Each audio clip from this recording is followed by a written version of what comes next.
आज हम लोग कक्षा 9 के दूसरे चैप्टर के बारे में बात करेंगे जिसका नाम है बहुपद यानी कि पॉलिनोमियल। पॉलिनोमियल में पहला चैप्टर आता है, पॉलिनोमियल पहला एक्सरसाइज आ रहा है। कुछ क्वेश्चन है, इसमें दिया गया है निम्नलिखित व्यंजकों में कौन कौन एक चर में बहुपद है, दो चर में बहुपद है, कितने चर में बहुपद है, यदि बहुपद है तो क्यों है, इसका हमको कारण के साथ जवाब देना है। तो सबसे पहले हम लोग जानते हैं कि बहुपद किसे कहते हैं। तो बहुपद वह होता है जिसका जो चर राशि होता है उसका पूर्णांक हमेशा उसका जो पावर होता है, घातांक जो होता है वो एक पूर्ण संख्या होनी चाहिए। पूर्णांक नहीं बोलेंगे क्योंकि पूर्णांक में माइनस वाली भी संख्या आती है, और जो बहुपद होता है उसके चर का यदि पावर ऋणात्मक हो गया, दशमलव वाली संख्या हो गया, तो वो बहुपद नहीं कहलाएगा।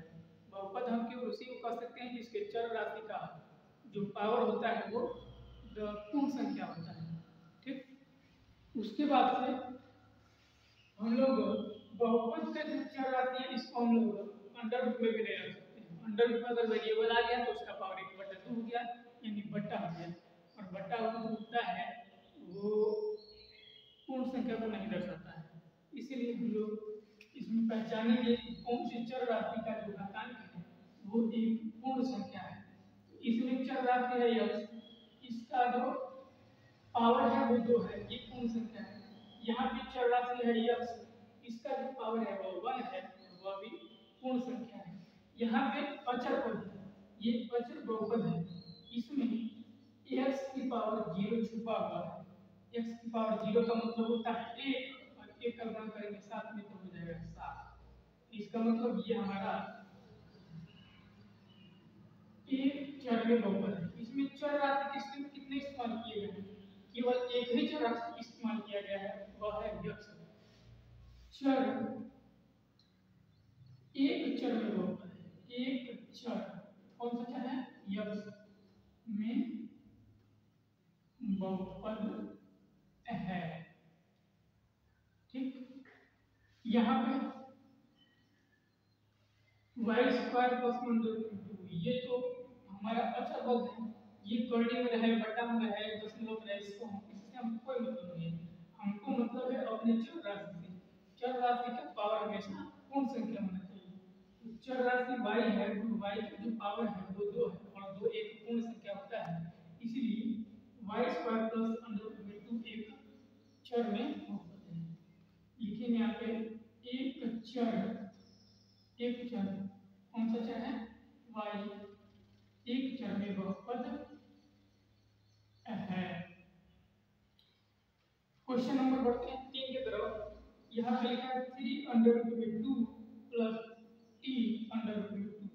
यहाँ तो ठीक है क्योंकि √2 है, हमारे जो वेरिएबल है t, इसका पावर यहाँ पे 1 है, लेकिन इस पद में देखा जाए, इस टर्म में देखा जाए तो अंडर रूट में t लिखा गया है, इसका मतलब होता है t का पावर 1/2।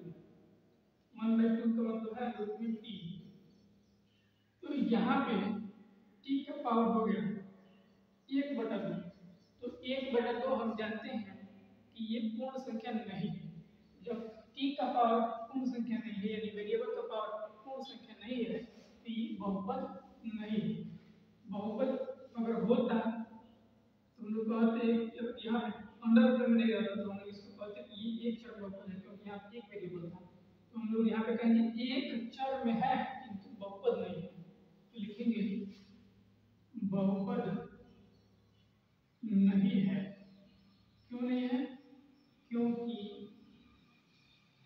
t का घातांक 1/2 है, जो कि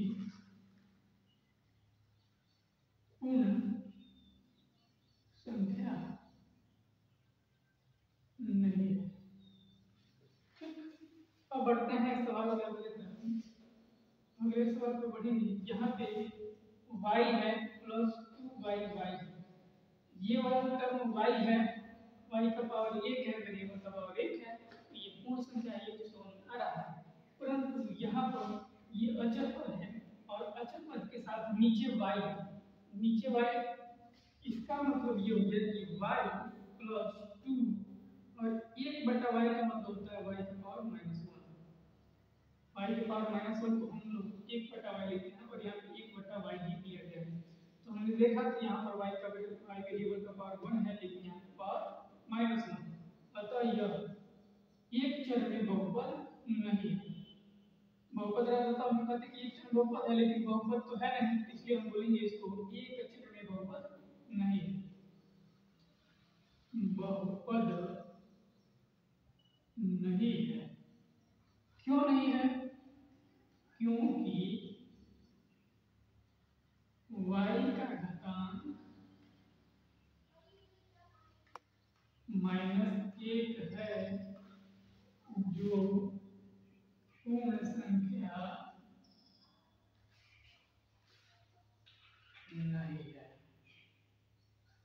ठीक है, अब बढ़ते हैं इस सवाल की तरफ, और ये सवाल आप लोग खुद बताइए कि ये बहुपद है कि नहीं है। तो हम देख रहे हैं यहाँ पे x का पावर 10 है, y का पावर 3 है, t का पावर 50 है। यहाँ पे 3 वेरिएबल है और तीनों वेरिएबल का पावर पूर्ण संख्या है। इसका मतलब ये बहुपद है, और ये कितने चरों का बहुपद है? तो ये 3 चरों का बहुपद है। लेकिन यह 3 चर में बहुपद है। कौन कौन से चर है? x है चर राशि, y है चर राशि और t है चर राशि। तो आशा करते हैं कि वीडियो देखकर आपको समझ में आया होगा, और एक बार इसको आप काफी